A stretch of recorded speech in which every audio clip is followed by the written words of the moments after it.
veliki pozdrav od nas dve. Evo, vreme da se sređuje cveće. Mila, gdje je cveće? Cveće. Ne znam da li ste gledali prethodni video iz oktobra kada smo sadili ovdje ove zimske ruže. Sad je vreme da uredimo i da čekamo proleće. Imamo nove. Vidi kako su lijepe. To cveće je jako zahvalno zato što se brzo razmnožava i ima lijepe cvetove. Ja ga zaista baš volim. Mila je i dalje tu da mi pomogne. Sa njoj spava pa je malo nervozna. Imamo dosta posla.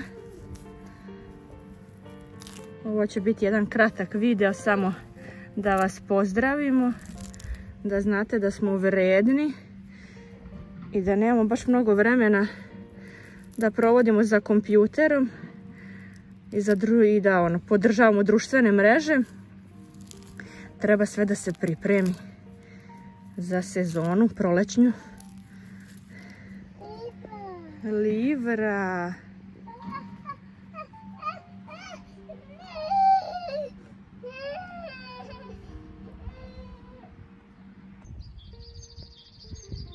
Privodimo kraju.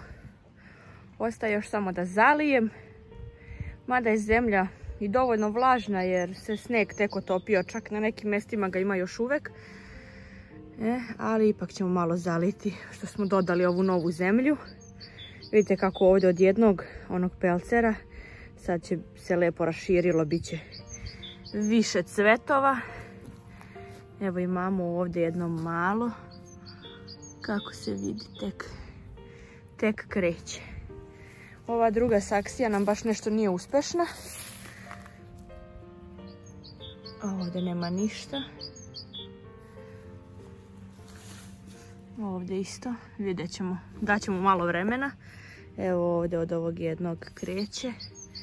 Vidjet ćemo kako će da bude na jesen kad krene da cveta. Uglavnom neke vrste cvetaju u proleće, ako je proleće malo hladnije, mada uglavnom negdje krajem jeseni kreću lepi cvetovi. Napravila sam lapsus, htjela sam reći početkom jeseni. Evo ove slike koje sada gledate, to je 31. oktobar 2020. i ti cvetovi prvi koje smo dobili od ovog cveća. Nadamo se da će ova sezona biti lepša i cvetnija i mirisnija.